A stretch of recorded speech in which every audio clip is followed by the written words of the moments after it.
In a dismal future, a blazing neon light from the past cuts a pathway toward tomorrow.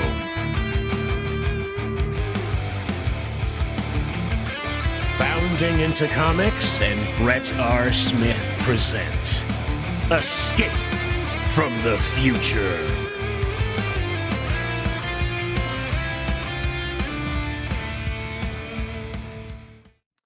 Welcome to Escape from the Future, brought to you by Bounding into Comics. I'm your host and comic veteran, Brett R. Smith, and joining me today is another comic veteran and illustrator, Russ Leach. Russ is an award-winning Batman and Doctor Who artist with a career which nearly spans 40 years, with a long list of credits, including Marvel and DC Comics, Cartoon Network, the BBC, Wizard, Sony, and many others. Great to see you, Russ, and thanks for joining me from across the pond. Thanks for having me on. Thank you. Absolutely. Okay, so you've got a new campaign up. Before we jump into that new project, I want to share with our viewers some of your artwork, which is featured on your website, which is it's just really fantastic. Let me pull that up really quick. So this is russleach.com. Yeah. I'm going to jump into this Batman stuff first, only because he is it's a monster character. I mean, we're talking legacy character. Yeah. So tell me about this stuff, because it's really nice work, man. Thank you. It's got some lovely color work on it, actually. It does. I did the pencils and the inks, although in the last two issues I did the colors as well. It was part of something called Hero Time Presents by Panini. They had the license via Universal Licensing from DC, and they wanted to do a kids Batman. So they came to me. I'd been doing other stuff for them, Doctor Who and other Marvel stuff as well, and I did a 6-issue run on it. Unfortunately, it stopped because the license was withdrawn for some reason. Really? I don't know why. It was obviously just one of those things further up the food chain. Yeah. But I had great fun. I got to draw a character that obviously you ask 90% of comic book artists, who do you want to draw? And they say, oh, I want to draw Batman. You know, there's a few up there, Spider-Man, Batman, Judge Dredd, you know, those kind of things. And I got my opportunity. So I'm forever grateful for doing that. And I had great fun doing it. So, I remember when I landed my first Gotham title, it was Nightwing, and it was a big deal. I mean, it was a really big deal. Unfortunately, I was able to have good relationships with the editors and the Gotham titles, was able to work on some other stuff, including Batman. But yeah, it's a huge milestone. It's such an iconic character, which still resonates, you know, all these years later. It's kind of amazing, but this is beautiful work. So some of the stuff that you colored? I colored this part, actually. These bits are mine, yeah. Nice. So again, bright colors. The original brief was to do something somewhere between Ben 10 and the animated series. And I did some designs that had that kind of look and feel, much simpler than this stuff. And they went, oh, no, just do something usual. Just do something. They just bottled out of it, or they cowered, you know, they were too cowardly for it. And so they just let me get on. And I thought, well, I wanted to bring the Batman animated series, a little bit of that to it, but at the same time, my own kind of, I love the Bronze Age. I love, you know, books from the 80s, 70s through the 90s. I think it's just the best age. And so I brought that style to it as well and kind of meshed the two things together. Yeah, that's a great era, because you've got artists from that era who really understand, I think, commercial art and how it applies to comics and how to draw images which sell, you know, sell to the reader and sell to the customer, you know, get them really excited. And that's the kind of fundamentals these days that I we were talking off air, I see lacking. I see a lot of lacking in just basic fundamentals, but this is really nice work. I love the Batmobile here, which is very Batman animated series. It is, intentionally, yeah. It's always fun. There's nothing more fun than coloring or having the Batmobile in panels. Those are some of my favorite panels that I've colored for DC. It's just a blast. It's such an iconic vehicle. So let's check out since you mentioned the Ben 10 stuff, let's check that stuff out, because I love this stuff. I love your textural painted backgrounds contrasted against the more cell style animated look to everything. And plus, I think it's really cool when you can have a range as an artist to be able to do, obviously, comic book, more realistic, imagery, and then be able to go and do more abstract cartoony stuff, because Yeah. frankly this stuff is a lot harder to do than the It other stuff. is. Yeah, I mean, you the great thing about this was I had to come at this from two perspectives. Obviously, the first is it's a comic strip. I have to Right. tell the story Mhm. from anatomy and composition perspective. Just because it's rubber hose doesn't mean you start losing how people move and how they react. So you had to like put that in sort of shorthand, as it were. Then at the same time, I had a very strict visual brief given to me from Warner Brothers, and I had to make sure it looked like the cartoon show, as this is the rebooted version from 2 or 3 years ago, whatever it is. Right. So I had to do that. So I had this design brief that I had to follow at the same time, and then some of their material I was able to put in. So like those trees, I nicked from. I stole from their library material, and then other stuff I had to paint myself to make it look similar. So it was a composition of all those things together, and I was actually extremely pleased with it in the end, because I think it looks like a comic strip of the show. So I think I met the brief, and Warner Brothers were very, very happy with it. Yeah, it's interesting. I remember back in the 80s, being a kid in the 80s, and watching things like He-Man and Thundercats and Silverhawks. Marvel got the license for those things and printed them under the Star comics, which were meant for kids. And I was always really disappointed because it never looked like the cartoon. It never resembled. It was Marvel guys cranking out stuff in the traditional comic book style, but like they didn't get some kind of a brief or a style guide or model sheets or anything like that. They're just kind of winging it, doing the Marvel style and recreating this stuff. But this is what I would have liked to have seen, something that really does mimic the cartoon, because ultimately that's part of what you're selling. That's part of the appeal. Definitely. I mean, this obviously has a lot of toy related material behind it, and the show itself. I think there's two ways of approaching it. If you're doing something that has, like Doctor Who, for instance, or this, so you wouldn't think there'd be any similarities between the two. This has a very distinct style in the way that it's shown on the TV, and so you want to make sure you capture that, so that you're bringing the cartoon through into the book. It's another piece of merchandise at the end of the day, and you have to follow those design guides.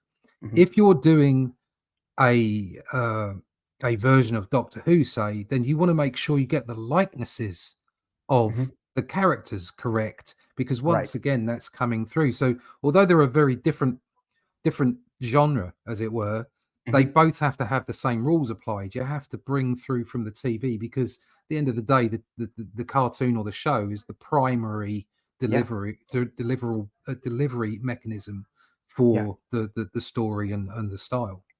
Well, and this stuff, comic books, it's a visual medium first. You're selling based on images.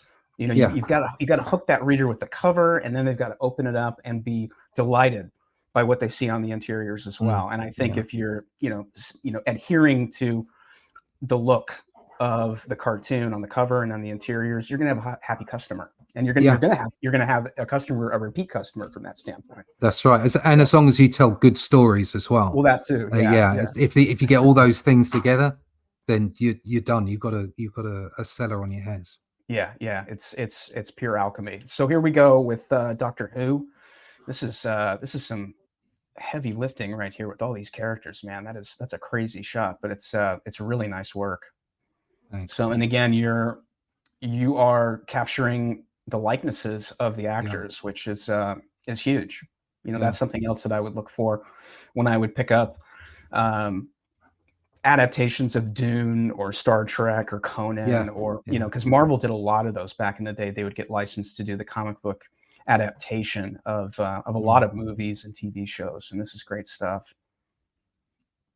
So I was never a huge Doctor Who fan. It's probably because it was on, I think it was on PBS here. I think that was in the 80s and the 90s. I remember, what's his name? My Doctor Who, the guy that I would watch, Tom, what's his name? Tom Baker.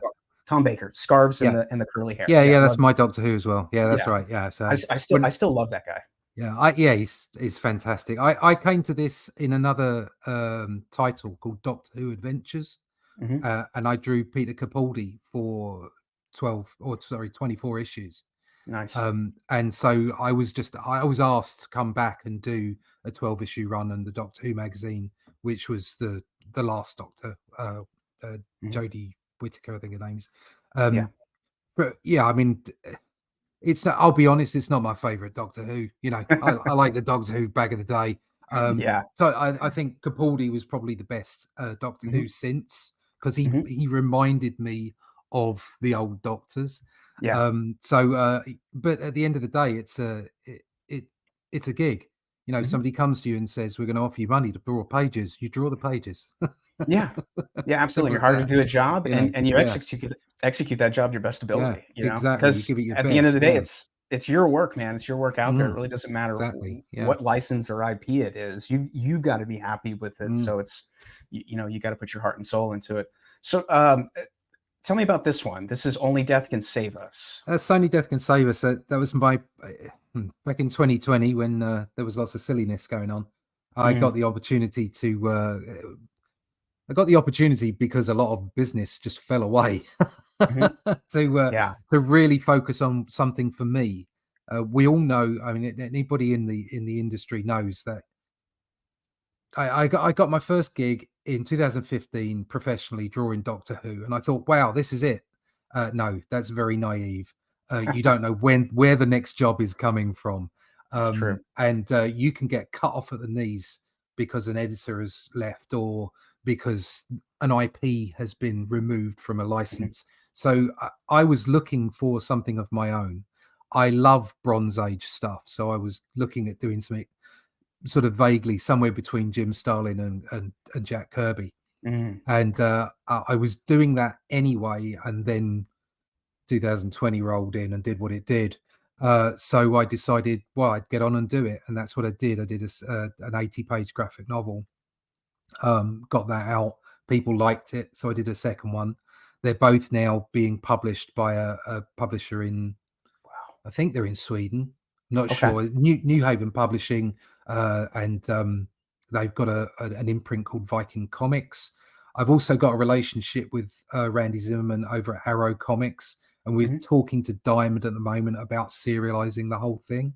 And the third book, I've just spoken to the guy I write with, Rick Hoskin, who is a fantastic writer, does a lot of work for Dynamite and in the games industry as well. And he's taken a look at my initial notes for the third installment. And that'll be what I do next. After that, I'm going back to the Robert E. Howard stuff because I absolutely love Sword and Sorcery. So yeah, same here. Yeah, it's hard not to love that stuff. So your pencils are really, really tight. I've worked with a lot of different artists over the years, and some guys are loose. Sometimes some guys are a little bit tighter than others, and some of them are loose, and then they make up for that in the inks. You know, they're able to do that. I remember looking at some of Mike Zeck's pencils not too long ago, and I just could not believe how tight they are. And I'm just kind of like, well, you know, what's left for the inker here? You know, not much. You know, these are actually quite loose for me. Are they? If I was penciling for someone else, I'd be tighter than this. So just so that I knew what was going to come out the other end, or at least closer to what was going to come out the other end. Yeah. Right. So this is all digital as well. This was before I moved to traditional. So the inks are quite sort of slick, bit too slick in places. But even your thumbnails those are also digital? Yeah. I mean, Clip Studio does fantastic brushes, especially for penciling. And I just look at Clip Studio in the same way that I look at my old light box and a photocopier. You know, you sit down and you sketch. Sometimes it's the right size. You might have to photocopy it, put it back on the light box, redraw it. All that is just layers, basically. Right. Yeah, absolutely. Now this is great stuff. I like the flatter colors too. I think when done right, I think they look really good.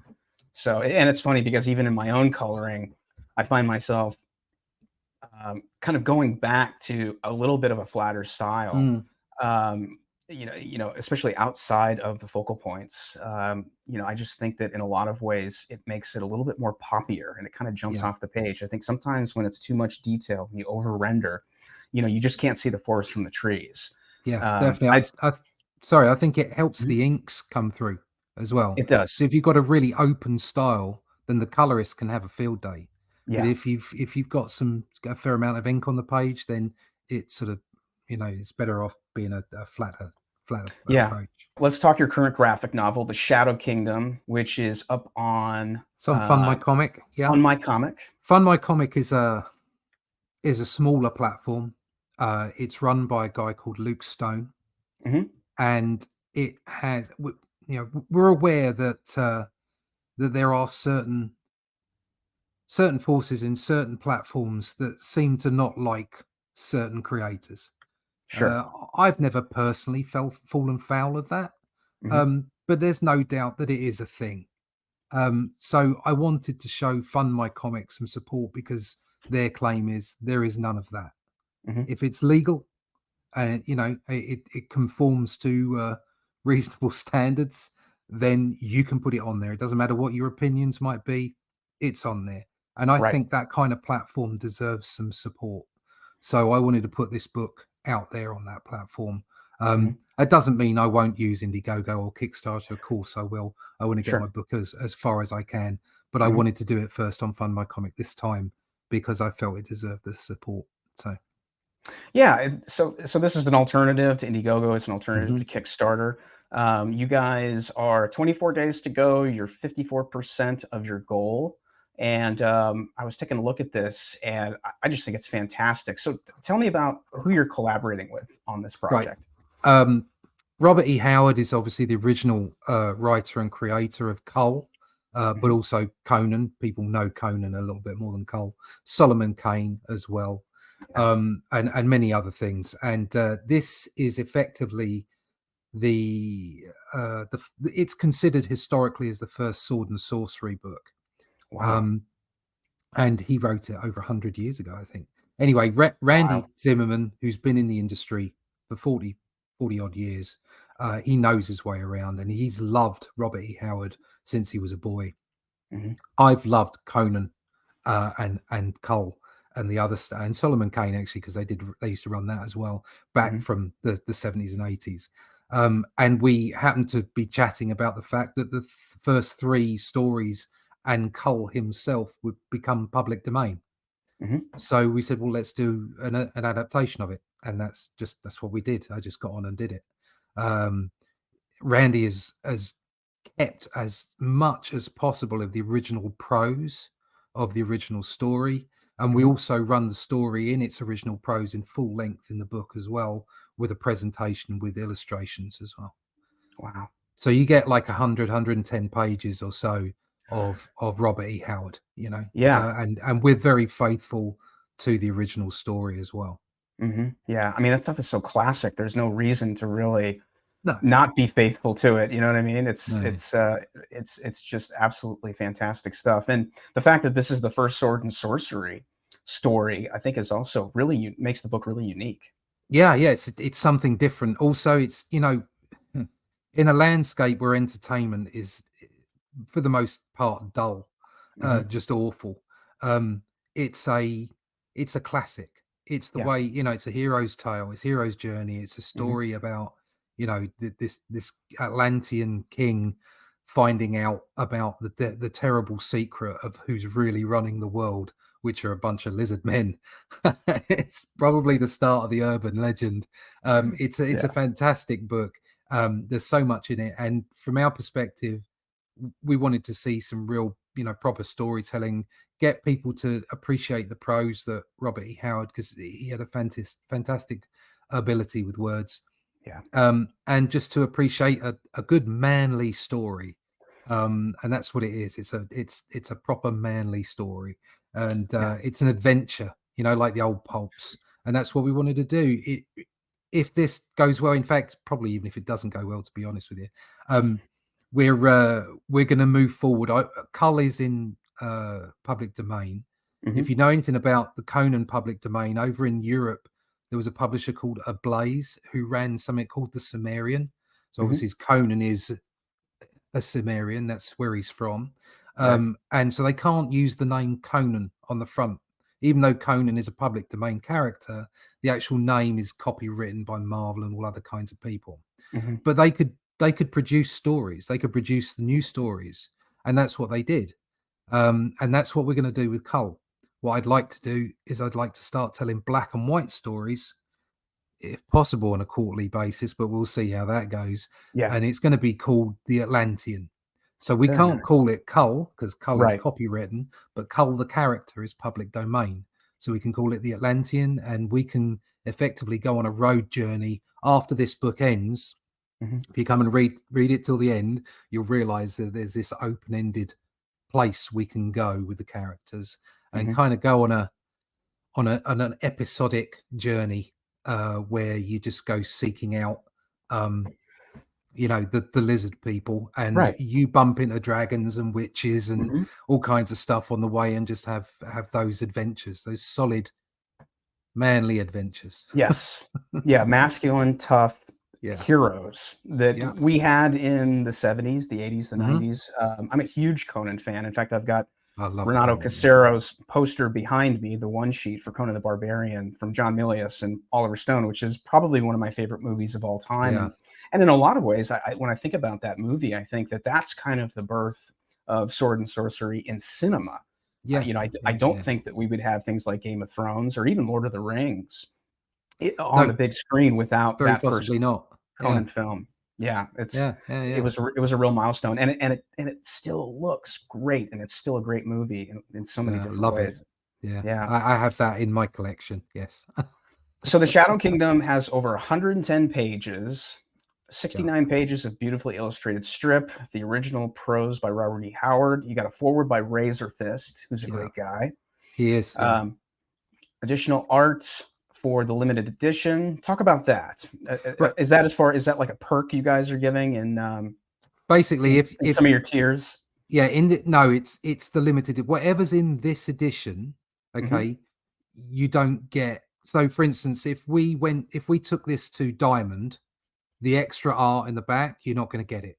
Gotcha. It's only going to be for this limited. So effectively, what I always try to do with the books that I crowdfund is that it doesn't matter how small it is, but the thing that you do in the crowdfunded book, although you might get some of the content elsewhere, you don't get it in that format, in that way, ever again. Right. There's a limited number that you print, and those are the special books, if you like. Once it then goes out to the general market, things are edited and they do what they do. And so, for instance, I would imagine maybe Razor Fist Forward would be changed. The artwork we've got because I'm doing some extra pieces of art for the back of the book.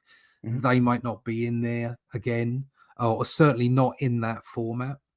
Something we would like to do at some point is do a black and white hardback, a special version, which is obviously more expensive. But that would be a different way of showing that stuff. So there's something unique about this version of the book, so it's a limited edition. Cool. So this it's going to be different than a retail version, and that's what makes the crowdfunded book special. So you've got this is the graphic novel plus a colored print. I'm just looking at some of your perks here, which is very cool as far as special stuff that you're going to get along with the special edition. And then you've got a couple of prints here. Yeah, the black and white prints. Yeah, very cool. Limited edition XZ book offer. Yeah, so you get two times two. So you got a bundle right there. Yeah, get a bundle. Yeah, I also do a sketch. Very cool. Yeah, I'd like that. And you can buy the original art as well. Yeah, that's right. We were talking about you doing traditional stuff. So how much of this book have you produced traditionally? As far as the original art, is it all of it? It's all of it, yeah. Wow. In fact, even the scrolls, if you just quickly nip up to the top, the scroll you see behind these, they were actually painted by a guy called Glenn Fleming. He's an artist in his own right, and he wanted to help with the book because we do a show on a Friday morning about It's called Comics by Night, Mhm. and it basically looks at older comics. We Mhm. look back at old artwork and the people that inspired us, and just take a look at how they did things. And That's Glenn cool. comes on and he does the same things as us, but he's, like I say, he's an artist in his own right, and he painted that, and that's all part of the book as well. That's So beautiful. yeah, so yeah, it's there's everything in there is completely traditional. Yeah. Wow. That's so cool. So much is done digitally these days, and there's something tactile and Yeah. just something special when it's done traditionally, especially when it's drawn traditionally. And I just think that it's just got a look and a feel that's different than Mm. everything else. Yeah, it's kind of I think those there's a solidity to it when you ink it real. Mhm. Yeah, there is something slightly different. I've done a lot of digital work. I still do the occasional bit of digital work. It depends on what the client is and what the client wants. Mhm. Um, but as far as comic book pages are concerned, I'm doing them all traditional now. So I don't diss anybody who does any kind of digital work, because I did it myself for a long time. Sure. It's just a tool at the end of the Mhm. day, but I like the fact that you have a physical thing when you finish Yeah. this. In fact, I just sold some artwork, so that's why I do it. You know, Oh, there is yeah. there is a genuine commercial aspect to it as well. Absolutely. No, absolutely. I mean, it's a huge benefit. It's one of the things that I really miss from the standpoint of coloring. When I Mm, first started out in the 90s, we were using markers and traditional mediums, and I would color a mm. real page. I'd take Yeah, the yeah, 11 by 17 and have it photocopied onto marker paper, and then I would color it, turn it in, and a lot of times I'd get that stuff back. Fortunately, most of the stuff that I colored for Chaos Comics back in the day, I got back. Some cool, of which I've given back to Brian Polito, and he's put it in his Chaos Comics museum, which he has in Arizona. excellent. But there's something cool about having a real colored page, which you Mm. can display on a wall, that you can sell, that you can gift.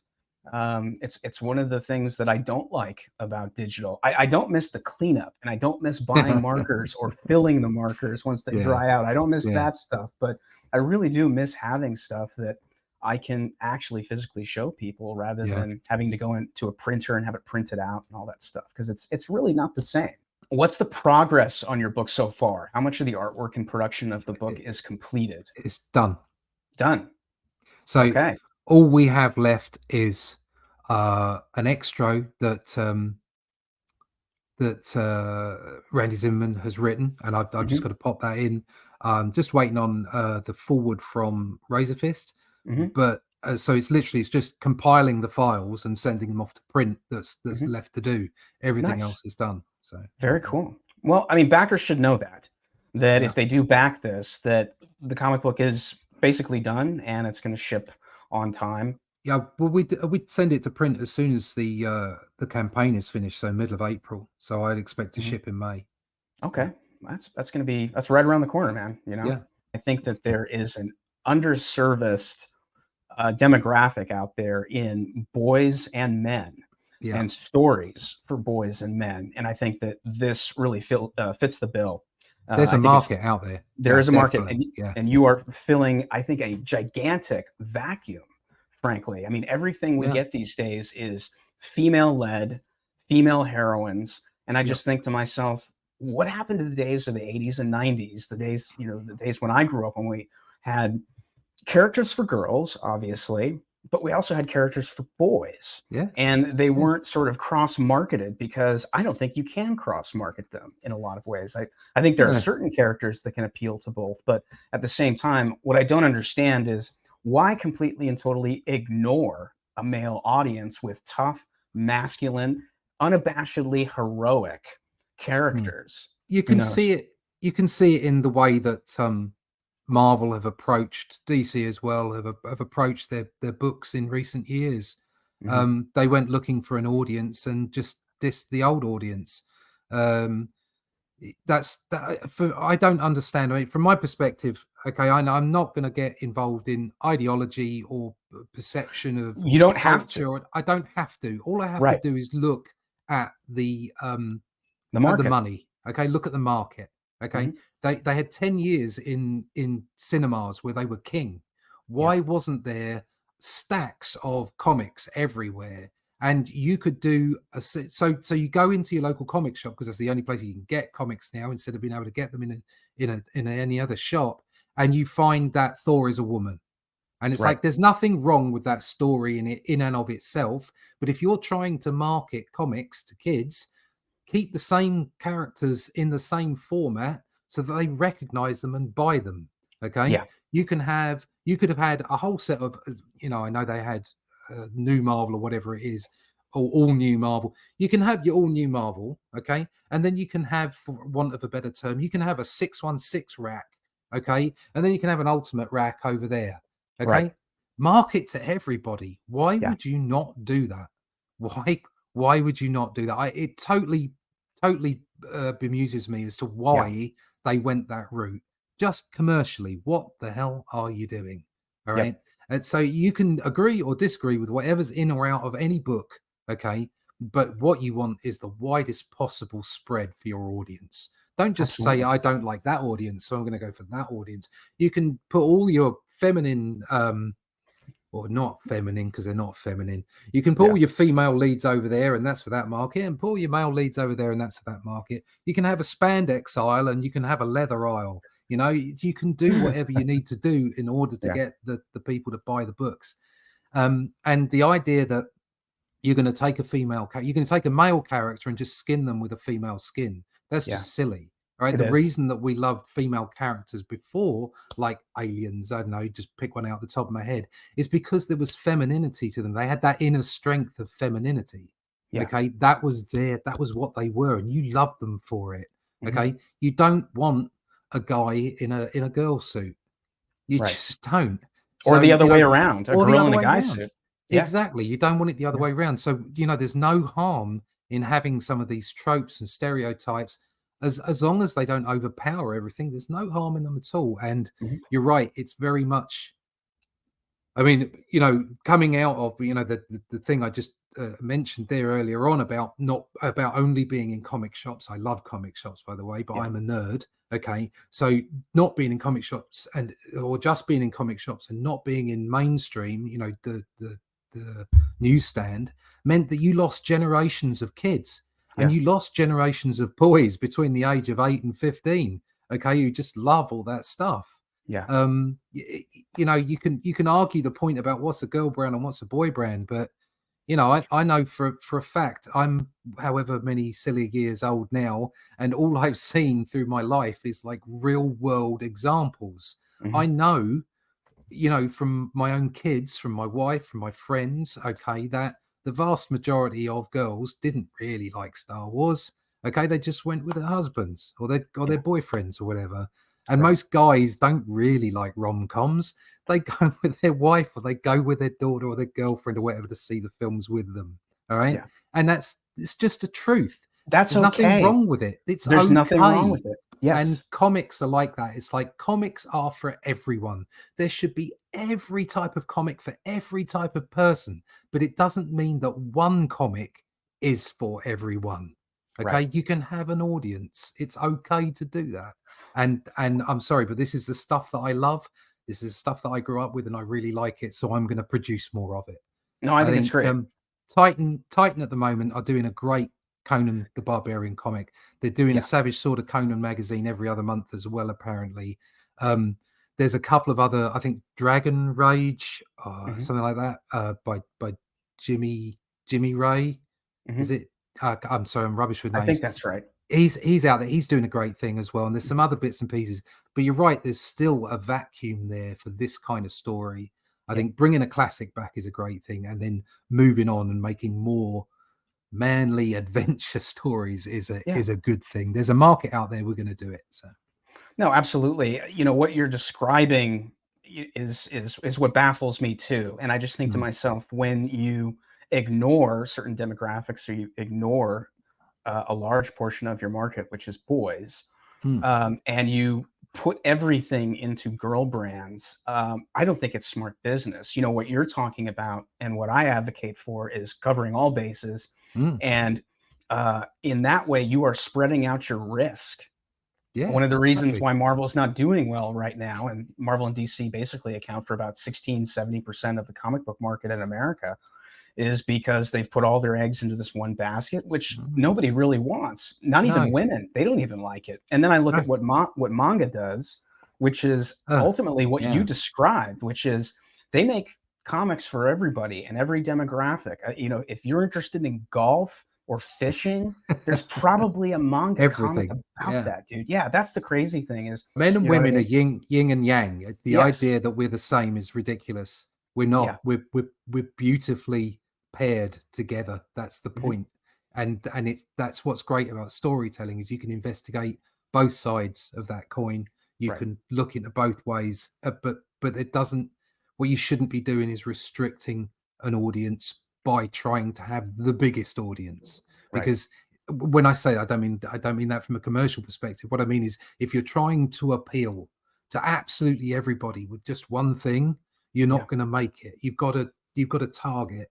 Right. And that's something that Marvel and DC have been trying to do is do slice of life or whatever, Mhm. relationships, all the stuff that manga does so brilliantly across different types of titles. And they've Right. tried to shove everything down a superhero lens. Yeah. And that's not the way it works. Superheroes are, yes, occasionally you have some more meaningful aspects to superheroes, but the reason that they worked was because they were fantastical, they were adventurous, they were fun. Yeah. And as soon as you restrict them by trying to put everything into them, they become boring and dull, Mhm. and that's why people won't buy your books. Yeah. Yeah. I agree. I think that there's an aspirational aspect to these Mm. characters like Batman, like Iron Man. And I Yeah. think that that's what they need to be. They don't need to be all things to all people. These were boy brands Mm. and they were created out of, you know, the same ether as the Greek gods, as Zeus and Apollo. And these Exactly. are aspirational, inspirational characters. They're not meant to Yeah. be realistic. They're meant to be looked on as demigods, essentially. Yeah. And that's what Perseus was. I mean, he was half Yeah. human, half god. And in that you get a really interesting mix of a character. And I think that's one of the reasons why that story still resonates today. And Mm. it's a great example from the standpoint of Shadow Kingdom being this old story 100 years ago. It's 100-year-old tale.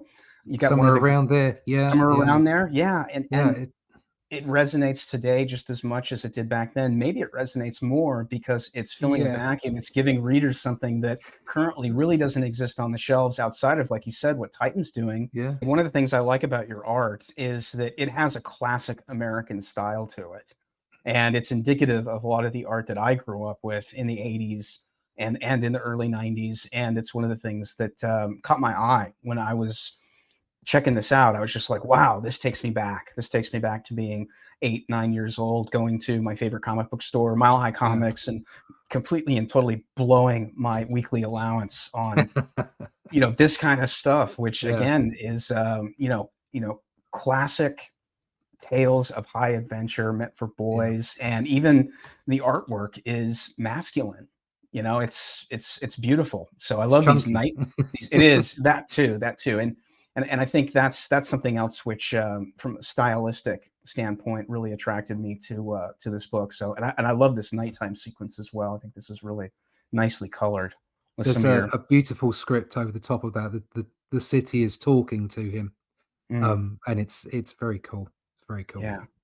Yeah, it's just gorgeous. And obviously, you've got lots of action, which is something else that boys love. Yeah. And again, something that, we just don't get often enough, frankly, these days. And sword and sorcery, man, I mean, whether it's Conan, Beastmaster, gosh, I mean, there's so much great stuff from back in the Anything. day that we grew Yeah. up with. That's so Yeah. much fun. And I Yeah. just think this stuff is universal from that standpoint Yeah. to, uh, as far as appeal. So this is great stuff. Yeah. I mean, much like Buscema, um, I think I prefer horses are really hard to draw, but I think I prefer drawing horses to drawing cars. So I'm kind of veering off towards the sword and sorcery stuff is where I want to sit from now on, really. Yeah. I've had so much fun producing this. I'm like I say, I'm going to do The Only Death Can Save Us book 3, and then I'll be Mhm. back onto this. We'll be doing the Atlantean and taking him on the road. Fantastic. So more stories from you guys and Robert E. Howard and Randy Zimmerman after this one. Yeah, what it will be is it will be Randy's take Mhm. on Robert E. Howard's characters. His adaptation. Yeah, so we'll be going off into some kind of road trip where him and Mhm. Brawl is his sidekick. Mhm. They'll be going off looking for the lizards, looking for the Shadow Kingdom Very around the cool. land, around Valusia, and Mhm. yeah, it'll be episodic. So I don't know, it'll be like Logan's Run or Mhm. Planet of the Apes, or those old Yeah. kind of the Fugitive. So you've got Yeah. this long arc, but you have these independent Yeah. stories as episodes along the way. That's the stuff we loved growing up, and that's the stuff Yeah, that is timeless, man. It's just absolutely timeless. These are the kind of stories that you can tell forever. There will be a retail version of this after the crowdfunded yeah. I have no campaign is doubt there'll closed. be a retail version of some sort. Mhm. Something else that's happened actually is we've had Red Dragon, which is a publisher in Brazil, have approached us to do a Portuguese version for the Wow, Portuguese and Brazilian market. very We've cool. signed a contract on that. We've already gone for that. So Good for that you. will be something that will come out. And I'm pretty sure we'll be doing a black and white as well. Mhm. So Awesome. you can see, if you want to see the black and white, I've got some here. Very cool. Well, There you go. everybody can find this at Fund My Comic. I guess they just go to fundmycomic.com. They can search for Yeah. Shadow Kingdom. I think this was on the main page when I went there, so it was really easy to find. Yeah, So it's one of the that's picks there. Yeah. yeah. Yeah, absolutely. Cool. All right, well, last question. What are you watching right now? Any new TV shows or movies you can recommend? Yeah, Reacher. Everyone Awesome. should go out and watch Reacher. Um, Yeah. Yeah, also, talk about a masculine yeah, hero, muscle yeah, bound, big, hulky, yeah, muscular. he's a big guy. Yeah, He's I a wouldn't big want to guy. fight him. Well, I mean, it's such a throwback to the 80s, to Yeah, Arnold, to Sly, to any of yeah, these guys who were big, muscle-bound, yeah, masculine dudes. I think it's one of the reasons why it's popular, and it's also something that men and women can both watch. My girlfriend loves Reacher. yeah. And there's a reason why there's these scenes where he takes his shirt off. It's again, you're appealing to human nature, and Yeah, that's a beautiful thing. yeah. Captain So America did a lot better than Namor. So there you yeah, go. Yeah, Reach is a great story. Really good fun. It's just an easy watch. yeah, I'm also going back and watching the occasional episode of Batman the Animated Series because that's mm, classic. yeah, it really It's is. just fun to watch. Very inspirational as well. I mean, Tim's work was Yeah. just on point on that. Fantastic stuff. Yeah, yeah, those guys really caught lightning in a bottle. I remember watching Mm, that back in the '90s when it first debuted, and I just could not believe it. It was such a beautiful marriage of what, Tim Burton was doing in the movies, yeah. along with what was in the pages of DC, and then Mm, somehow that mixed inside of Bruce Timm's mind, and mm, you've got this kind of deco, um, you know, almost cartoony. I mean, it's that perfect mix of realism and cartoony, yeah, it is. eh, to It's me. so slick as well because it was quite simple. When you look at it, you look at the best cartoons, they are quite simple. Yeah, That it wasn't overly done. And it had that kind of there was simple flat colors and then you had these beautiful rendered backgrounds. yeah. And it was so good. And then I've got that, when he brought it to the comic book as well. Wow. yeah, yeah, that's the other thing. I've got Mm. the Batman animated series book, which Oh, Chip right. Kidd did, and it's like this thick, and it's just filled with concept art and storyboards and the backgrounds, man. I can just pour over those backgrounds all Yeah, day yeah. long. They're Beautiful. so Yeah. beautiful and immersive, and it's just amazing what they were able to capture on that. So Yeah, my wife and I, but we occasionally, like 2 or 3 evenings a week, maybe, we get an hour or so on the sofa, and we try to find something that we would watch together. yeah, We've found ourselves, unfortunately, because there's just so much rubbish on the television and on the streaming services, going back and watching yeah, old stuff. But it's great because we've picked up things that we didn't watch before and found them, really, really yeah. entertaining. No, So yeah, the top stream shows right now on Pluto and Tubi and any of these free streaming platforms are all old shows, mm, whether it's Magnum PI, Dynasty, Wanted Dead or Alive. yeah, yeah, It's brilliant. incredible. Yeah, Friends, Seinfeld, and it's not only that the writing and the talent involved is better than what we're getting today. But it's also the fact that you've got, sometimes 12 seasons. You can really go deep. You can watch these things and just, Yeah. binge for days and days. Well, the it's other fun. thing is there's so many series get cancelled in after their first series Yeah. on Yeah. streaming, and Yep. that really it kind of puts you off watching a series because you think, is that going to get cancelled? And you Right. wait until it's in season 2 or 3, Mhm. and even then, sometimes you wait and then you put the first episode on and turn it off Yeah. because it's just Well, so well, awful. Well, there's also a big lag time between these Mm, new shows, and it's mm, one of the reasons why Reacher went from ending shooting season 2 to going straight into season 3 is they mm. wanna get something back up. Prime wants to get something back up Yeah, faster because they understand that, you can't have a year go by no, without any new episodes, and that's one of the things that network TV back in the day, 80s and the 90s, was really good at. Just mm, they were just exceptional at cranking out great stuff, episodic TV that you didn't have to do homework to watch. You could just jump in at any point in time and watch an episode and you're satisfied yeah. and you're wanting more. Well, So they'd have a year between the beginning of one series and the end of, or not a year, but it would be the following season. it was typically But a you'd have summer. got 20 Yeah, 20 episodes or something. It right, was such a long series that you didn't right, mind a gap of a couple of months until you got into it again the following year. right. But having to wait a whole year for 5 episodes or something, it's Yep, like, and it's similar to exactly. that in comics, to be honest, with crowdfunding, Mhm, because we don't have massive teams behind us. It takes a while to get the book out. mhm, So I think that's even more important that you have episodic content which is self-contained, so that mhm, people can enjoy it without thinking, "Oh, I want the next one now." mhm. But it's big enough, like a graphic novel, that they feel like they've got something for their money and their effort. Right. And that also now, from now on, it's certainly the way I'm doing it, you finish the book before you put it up to campaign and Mhm, crowdfund, so that mhm. people know they're going to get it pretty quick. Yeah, So you can't do exactly what you want to do by getting it out the door as quickly as possible, but you can do other things in order to make it work for the yeah. reader. Well, everyone check out the Shadow Kingdom on fundmycomic.com. Sadly, we're out of time. Russ, what's the best way our viewers can support you? Oh, well, I suppose, just support the campaigns that I produce out. Sure. Yeah, I don't have Patreon or anything like that. I don't do Mhm, that. Um, I've got the usual places, the usual haunts, Twitter and Facebook and all those kind mhm, of places. I have my own website, russleach.com, that we had earlier on, and all mhm. my everything there is you can get to whatever you need there. All the links are there, including my YouTube channel.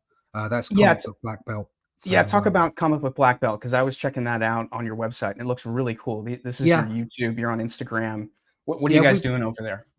I work again. I do a show on most Fridays and Sundays. We do Sunday Funnies, which is a lighter view of comics and what have you, with Randy and a whole bunch of guys over there at the Indie Comic Network.